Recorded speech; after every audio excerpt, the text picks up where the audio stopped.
Marcy writes, "Hi, Amy. As you know, I have just published my second children's book this year through Ingram Spark. Now I need to know how to market them. I joined every dog breed Facebook group pertinent to my book that I could find, and I sold a few there. I've gotten them into 2 local bookstores, and they are, of course, on Amazon, Barnes & Noble, and even Target online. I cannot discount them more than the 30% for wholesale, so I'm even hesitating putting them into the Ingram Spark Children's Advanced Catalog. I joined the IBPA, and they have a rather pricey contest going, which would cost me a few $100s to enter them. Since money is tight these days, I'm seriously hesitating, but will obviously enter them in the CWA 2020 contest. That's the Cat Writers Association contest. Do you have any advice for me? I am so far in the hole for these books that I'd like to see them take off in the marketplace. Also, should I start looking for an agent? Any advice there? Thanks so much. Hers, Marcy." Okay. Well, Marcy, welcome to my world. Marketing and having books found in such a crowded marketplace is really a very frustrating proposition for both publishers, for authors, independent authors especially, and even more so for those of us that only have 1 or 2 books out there. It's a truism that books sell more books. So the more books you have, the more visible you are going to be. And the people who bought the first ones are going to be more likely to say, "Hey, I loved Marcy's first book. What else does she have?" And go buy your whole catalog. There really is no easy answer. And the problem with children's books is that, usually the kids aren't the one buying the book.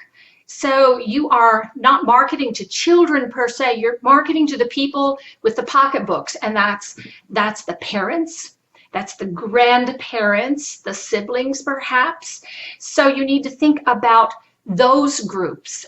They probably should be your focus market at this point. And rather than target a group of people that particularly like a specific dog breed, go wider. All dogs, since yours focuses on a particular dog breed. Everybody loves every dog. I mean, if my dog is the best in the world, of course, but I love other dogs too. So don't limit yourself there. And I would recommend maybe, since it's children's book, mommy bloggers. I mean, this is a huge demographic, people that share information. So if you get a few influential bloggers that really love your book and they recommend it to others, that's the best marketing you can have.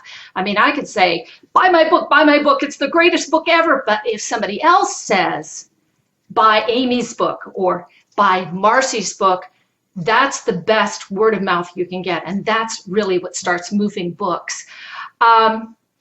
It's also important, as I said earlier, to capture the market that has already purchased your book. That's what they, basically that's a warm market. If they've already purchased the first book and they loved it, then reach out to those people again. And I recommend all authors, even before they publish the first book, start building a newsletter list.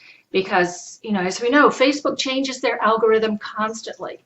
That market, that group of Facebook friends, the people that follow an author's page, they could change all of that. They make you pay to share that with your group. If you have a newsletter list that has all those people, you control that. And if Facebook goes away tomorrow, for whatever reason, you still have the ability to reach that market. So I would really, really urge you to do, there's some really inexpensive ways you can do that, to start capturing emails, maybe give away a short story or preview or some of the art that's in your children's book in exchange for their newsletter subscription, so to capture their email address. And then you can send out announcements all the time, maybe get them involved in the writing of your next book, something that I do with my fiction that's hugely popular. I have a Name That Pet contest for the fictional dog and cat heroes in the book. And so it's my readers that get to decide what the name of those pets are, and maybe it's their own pets that will be featured with their own pets, breed, look, idiosyncrasy. So that's something you can think about doing. As far as an agent, I've spoken to that, and I'll put a link here with another Ask Amy video that addresses agents. But really, that's a chicken or egg thing.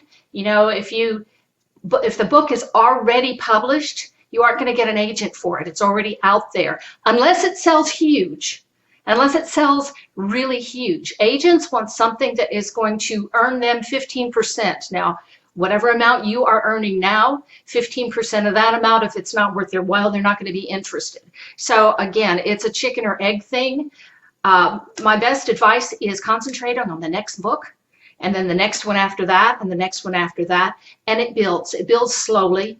Contests are a great way to gather more attention. So if you can afford it, now I wouldn't expect you to spend lots and lots of money at this, but certainly a contest that will gather some information and some kudos for you. That's great marketing that you can use as well. So I hope some of this will help. I also will mention, and I'll put a link down below, that I have a full-length webinar, I think it's about an hour and a half long, on marketing for authors and would-be authors, and it gives a lot more detail than I can in this brief Ask Amy. But good luck with your publishing. I know the 2 books that I've seen look fantastic, and they deserve to do well. Good luck.